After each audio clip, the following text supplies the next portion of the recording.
KurlyChris. I'm going to be the host, asking the topics for tonight.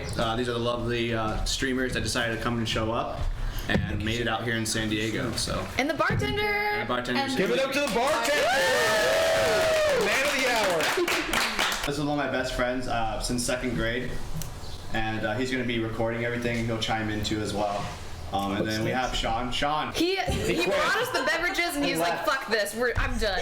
I'm out of here. Sean, are you still here? There probably is. There's no bathroom. Well, then what did I Oh, Sean, come here. What? So say hi. Hi. No, like come over here on the camera and wave. Come over. Okay. Okay. What's your featured cocktail today besides the spicy This margarita? one, featured cocktail. Spicy habanero serrano pineapple margarita. Ooh, it is so good. Happy to get everyone blitzed today. Oh my god. So to start off, I want to know your guys' opinion on the future of medicine and where you think it's going to go. What's something you want to see that would help somebody? I appreciate this question being first. I'm diving in. Yeah, seriously. I think that like body augmentation for useful things would be a really interesting way to see science. Like having a card that you can put in your arm so everywhere you go you scan it, right? Having like something in your ears so that you can like turn Bluetooth headphones on and hear nothing outside of your ear. Have eyes that like shade the sunlight for you or have blue blocker contacts, things like that. That's what I would like. If I'm not mistaken, I think there is a chip for a hand already. Until they start selling our information. I'm not Yeah, And a vaccine. That's where they put them microchips. Is there anything else besides a chip that you guys want to see for medication? Yes, I would like some way for you to take a pill and calories don't matter. Oh, That's the future. I know I say this all the don't time. matter. It's what you eat. You eat 1,000 calories of strawberries, 10,000 calories of strawberries, 10,000 calories of cheeseburger. One of them will make you gain weight, one of them won't. Calories don't matter. Okay, then So let me rephrase the question. A pill that anything that makes you fat won't make you fat. I think that'd be good because then the people who want that It's like can a have weight it. You can get a worm put in your stomach. I was thinking for medicine, and I know this is something that's already been kind of talked about, but a better advanced version of male birth control. Yes. Oh yeah, that's a good one. It doesn't cause any like. You know what I really want to see? Being able to play video games with your brain. Yeah, like This is medicine.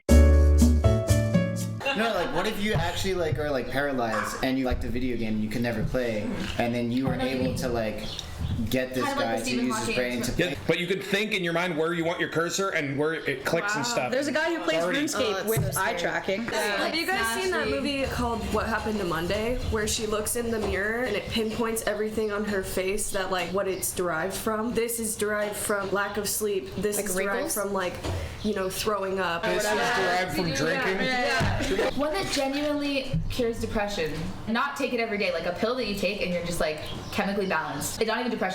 Rebalances chemistry altogether, all sort of like emotional disturbances. What do you think the cons with that is? Maybe too normal. Being happy makes people similar because I think that people still like different things when they're happy. No, I agree with what you're saying, but But no, if everyone's taking the same pill and it like Well, that's different. resets though. their emotion. That's different. Resetting your chemistry. Your chemistry is not the reason why you have the preferences that you have. This Yeah, that's like saying we're all happy, we're all the same. so your people. book. And music. You always talk about this with like music. Really fucked up in the head, you create good music. Well, it's like a lot of these people too, like Jimi Hendrix died young. He did heroin. Chester, Linkin Park, like dude, he just amazing songwriter. It came from so much pain in his life that created that beautiful music. They put their whole life into it.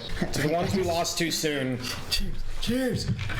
So, Adam Sand show writes topics for the show, the Barcast sometimes. I message him. He lives in Canada. Really cool guy. He works for a third party for porn scripts. Ooh, so He wrote some what's this cool- question? Yeah, he has a bunch of questions. I was asking. What do you think about Step Bros? So whenever we do a theme show, I always say, hey, throw me some questions. And then one time he threw me all these questions, like I can't even ask half of them, but they're like really good.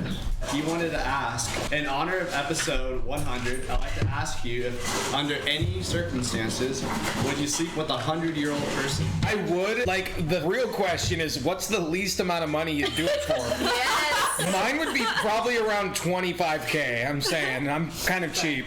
Well, it depends on their personality. I'm just throwing that out there. I love your laugh, Wes. It's so funny. my god. I just want to know if he's a good person. If he's funny and nice, like, I'll do it for free. Piece of shit. For like less. If he's a piece of shit, it's gonna take $1 million at least. Come on, you do it for $500K, come on. Depends on his penis as well. It's gotta be. I prefer the micros, you know. Jennifer Aniston's 50, so just double her age, you know.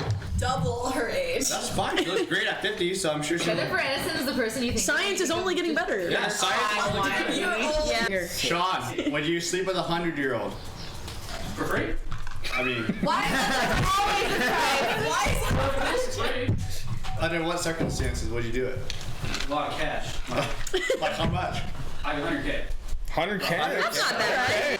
What's your favorite drink to drink, or what is your favorite drink to make? This one. Ooh. Okay, so in the morning I like Bloody Marys, and then midday I like margaritas, and then when it gets a little later at night I like whiskey sours, and then my dessert drink is an espresso martini. Okay. Wow. You have that planned. That's amazing. Classic. Okay, everyone, what is your favorite sex position? Not yet. Oh, okay, sorry. You guys couldn't decide, so I was just gonna take over. Okay, so second question is Wait till it leaves. who? Buy some time for me, okay? Thanks. Okay. Yeah. Alright. So What is your most prized possession and why? I made top 8 at the biggest tournament of all time for my game, and they gave me a medal, and I'll never lose that. Oh, that's It's actually, amazing. Fuck yeah. You said it was a So tournament? wholesome. Yeah, as Which a one? tournament, it was Evo 2016. Also, the reason why it's so sentimental to me because I had the hardest road to get there. Yeah, the underdog story. In a bracket, That's cool. pretty much it's random who you play. Okay. And it's like 2 people play each other, and then the winners play each other. So to get to each spot, all the people I had beaten on the loser side, because there's 2 sides of the bracket. There's winner's bracket and loser's bracket. I lost very early in the tournament, but you're allowed 2 losses in the tournament. So once you lose twice, you're out. Okay. So I lost once, and then while I'm like making what's called a loser's run, I did it like one of the most legendary loser's runs to make top 8 this tournament. No one knows this, but I have a snowflake. It's like a snowflake ornament that I have in one of my little boxes. I have this wooden box, and I keep a little snowflake at the bottom of it. And my dad has an entertainment company on the East Coast in a costume shop. So when I was 14, I would always dress up like an elf for like Christmas time. We have Santa, and he was the real Santa, and you know, it was all very like authentic. There were these little kids, and I was running around pretending to be an elf. They were like, "Be authentic, give yourself a name." So I named myself Snowflake the elf. I was running around, and I met this little girl, and she was like 7, and she had this really in-depth conversation with me like about life and like Santa and how she doesn't believe in things anymore. And I convinced her to like believe in things. And she found me after the street fair, and she was an 8-year-old girl. She gave me this snowflake ornament, and she's like, "This is because it's you." And she's like, "And you made me believe in Santa again." And so I always kept. My prized possession is a Fender Jazz Precision bass that my dad gave me. I was in a hardcore band back in like 2012, 13. My parents were like, "I don't think it's gonna happen." You know, like the story of like, you know, just keep going to school, do stuff like that. You know, so it took a little bit of time, but it convinced them. Eventually the band started getting bigger. We were able to do like tours in the US and then go international and do stuff like that. My dad took me to Guitar Center one day and he was just like, you know, let's get you like this bass. And so my dad really made me cry that day. So That's like, so cool. After like not doubting, but just like kind of being like. it wasn't like known that it was doubting, but it was just more like You felt like. I felt like it until I actually had to prove them. So then my mom started coming to shows and she started filming them for me so we could see. And yeah, she was like a super trooper.